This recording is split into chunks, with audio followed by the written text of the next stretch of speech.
kun il-bidu, kun it-tama, kuraġġ, flimkien naslu u nwaslu lil pajjiżna. Malta ħilsa, Malta indipendenti, Malta nazzjon. Dan qalu l-kap tal-Partit Nazzjonalista Bernard Grech meta kien qiegħed jindirizza attività politika f'Birkirkara jinbiss il-bot qabel żewġ elezzjonijiet importanti tal-Parlament Ewropew u tal-Kunsilli Lokali. Bernard Grech sostna li kull persuna għandha tħossha gburija li hija Maltija billi bil-vot tagħha tassigura l-bidla li hemm bżonn f'pajjiżna.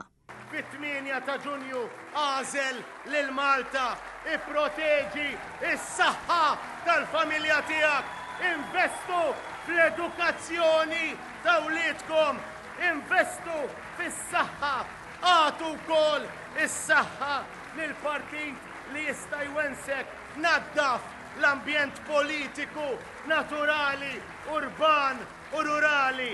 Aqbad magħna it-triq impenjattiva veru imma matura il-fuq wessa l-orizzonti għalik u għal-uliedek. Il-kap tal-Partit Nazzjonalista Bernard Grech fakkar kif għandna Prim Ministru li qed jitfa' l-problemi li ġab il-gvern tiegħu stess fuq kull Malti wawċi. Malta l-ewwel. Malta dejjem. Is-saħħa lil Maltin. Imbagħad tara illi kollox bil-kontra ta' dak li ġara u li għadu jiġri. Jgħid l-oppost tal-verità u r-realtà li int issa qed tmiss bidejk. Bernard Grech kompla billi qal li issa l-maskla qed tiċċarratu qudiemna mhux qed naraw gvern soċjalista, gvern laburista jew gvern ta' Malta Ewropea, imma qed naraw mafja politika li interessata biss li tisraq dak li hu tiegħek.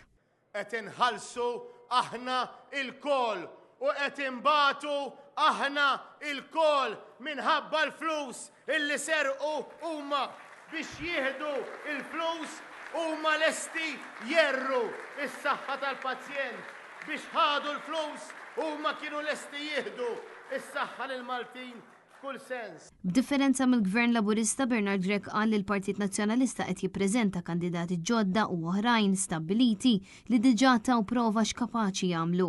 Intant fid-diskors tiegħu il-kandidat tal-elezzjoni tal-Parlament Ewropew David Aġus insista li nhar is-Sibt il-poplu jista' jiżrad iż-żerriegħa tat-tama li dan il-pajjiż għandu bżonn biex issir ġustizzja u l-pajjiż jitnaddaf mill-korruzzjoni.